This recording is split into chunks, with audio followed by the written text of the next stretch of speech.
नमस्कार. हे जे मशीन समोर दिसतंय ते बघून वाटतं ना की एखाद्या सायफाय सिनेमातलं आहे. इतकी बटणं, इतके नॉब्स. पण घाबरू नका, हे खरं तर अदृश्य गोष्टी पाहण्यासाठी बनवलेला एक जादूचा आरसा आहे. आज आपण याच ऑसिलोस्कोपच्या कंट्रोल पॅनलची सगळी गुंतागुंत अगदी सोप्या भाषेत उलगडणार आहोत. हे सादरीकरण माइंडस्टिक्स फाउंडेशन ट्रस्टने तयार केले आहे. चला तर मग या इलेक्ट्रॉनिक रहस्याच्या दुनियेत प्रवेश करूया. तर आज आपण काय काय पाहणार आहोत याची ही एक छोटीशी रूपरेषा आहे. आपण एका भागाला व्यवस्थित समजून घेऊ, म्हणजे शेवटी हे सगळं उपकरण कसं काम करतं हे अगदी स्पष्ट होईल.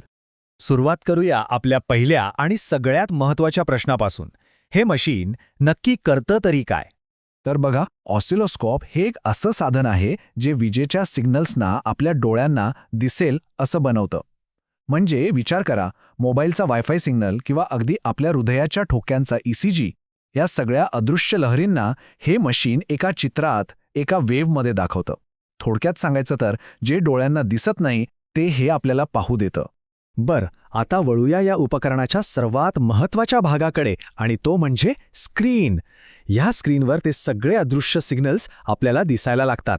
इथे स्क्रीनवर एक जाळी दिसतीये, बरोबर? ही काही साधीसुधी जाळी नाहीये. ही आहे आपली मोजमाप करण्याची पट्टी. या जाळीशिवाय आपल्याला फक्त एक नागमोडी रेषा दिसेल, पण तिची ताकद किती आहे किंवा तिचा वेग किती आहे हे आपल्याला कधीच कळणार नाही. त्यामुळे हे वैशिष्ट्य खूपच महत्त्वाचं आहे. या जाळीला एक खास नाव आहे, ग्रॅटिक्यूल. सोप्या भाषेत हा आपला ग्राफ पेपर आहे.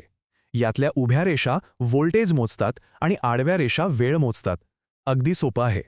आता हे जे नॉब्स आहेत ना, यांचं काम तर अगदीच सोपं आहे. जसं आपण टीव्ही किंवा मोबाईलची ब्राईटनेस आणि शार्पनेस ॲडजस्ट करतो ना, तसंच इंटेन्स आणि फोकस नॉब्स आपल्याला एक चांगलं स्पष्ट चित्र मिळवण्यासाठी मदत करतात. चला, आता आपल्या ग्राफच्या उभ्या अक्षावर लक्ष देऊया, म्हणजेच व्होल्टेजवर. हा भाग आपल्याला सांगतो की सिग्नलमध्ये ताकद किती आहे. इथे Y अक्षराशी संबंधित कंट्रोल्स दिसतायत. शाळेतल्या गणिताप्रमाणेच Y म्हणजे ग्राफवरची उभी रेषा. त्यामुळे हे नॉब्स आपल्याला सिग्नलच्या उंचीवर, म्हणजे त्याच्या व्होल्टेजवर नियंत्रण देतात. यातला व्होल्ट्स डिव्ह नॉब खूप महत्त्वाचा आहे. हे आपल्या मोजपट्टीचं माप बदलण्यासारखं आहे. म्हणजे सिग्नल खूपच कमी ताकदीचा असेल तर आपण माप मिलीव्होल्टमध्ये ठेवू, आणि जर सिग्नल मोठा असेल तर व्होल्टमध्ये. हे नॉब फिरवून आपण त्या वेव्हला उंच किंवा लहान करतो, जेणेकरून ती स्क्रीनवर व्यवस्थित दिसेल आणि तिचं व्होल्टेज आपल्याला अचूक मोजता येईल. आणि हा जो दुसरा नॉब आहे, Y पोझिशन, याचं काम अगदी सरळ आहे. हा संपूर्ण वेव्हला वर किंवा खाली सरकवतो, जेणेकरून आपण तिला ग्राफच्या एखाद्या रेषेशी जुळवून मोजमाप सोपं करू शकतो. ठीक आहे, तर उभ्या अक्षाचं म्हणजे व्होल्टेजचं काम झालं. आता वळूया आडव्या अक्षाकडे, म्हणजेच वेळेकडे. हे कंट्रोल सांगतात की सिग्नल किती वेगाने बदलतोय. चला, आता हॉरिझॉन्टल कंट्रोल विभागावर एक नजर टाकूया. जसं तिथे Y होतं तसं इथे X आहे, आडव्या रेषेसाठी. आणि इथे जो टाइम बार डिव्ह नॉब दिसतोय त्याला टाइम बेस असंही म्हणतात. नावाप्रमाणेच हे आपल्याला वेळेच्या अक्षावर नियंत्रण देतं. हे नॉब तर कमालच आहे. हे वेव्हला आडवं ताणतं किंवा दाबतं, म्हणजे आपण सिग्नलच्या टाईमलाईनवर झूम इन किंवा झूम आऊट करू शकतो. हे अगदी एखाद्या व्हिडिओला स्लो मोशनमध्ये पाहण्यासारखं आहे. आणि X पोझिशन नॉब Y पोझिशनप्रमाणेच हा वेव्हला आडव्या अक्षावर, म्हणजे डावीकडे किंवा उजवीकडे सरकवतो.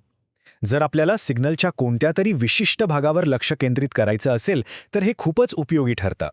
आतापर्यंत आपण वेव्हला मोठं, लहान आणि पुढे मागे करायला शिकलो.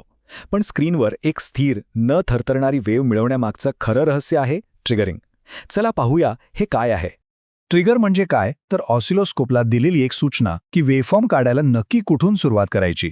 हे एखाद्या धावण्याच्या शर्यतीत रेडी सेट गो म्हणण्यासारखं आहे. आपण एक लेव्हल सेट करतो आणि प्रत्येक वेळी जेव्हा सिग्नल त्या लेव्हलला ओलांडतो तेव्हाच ऑसिलोस्कोप चित्र काढायला लागतो. यामुळे होतं काय की प्रत्येक वेळी वेव्ह एकाच जागेवरून सुरू होते आणि आपल्याला एक स्थिर, क्लिअर चित्र मिळतं. याच्याशिवाय ती वेव्ह सतत सरकत राहिली असती आणि आपल्याला काहीच समजलं नसतं.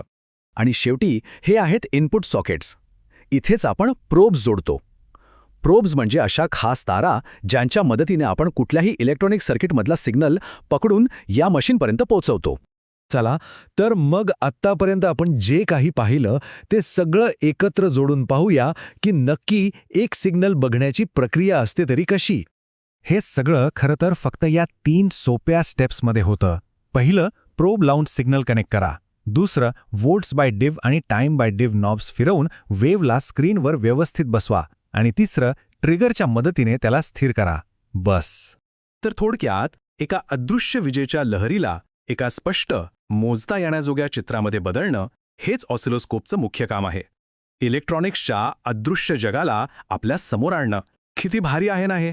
आज आपण हे क्लिष्ट दिसणारं मशीन किती सोपं आहे हे पाहिलं, पण यामुळे एक मोठा प्रश्न उभा राहतो. आता आपल्याकडे सिग्नल पाहण्याची शक्ती आली आहे, तर आपल्या आजूबाजूला अशा अजून किती अदृश्य गोष्टी असतील ज्यांना आपण समजून घेऊ शकतो? जरा विचार करून बघा.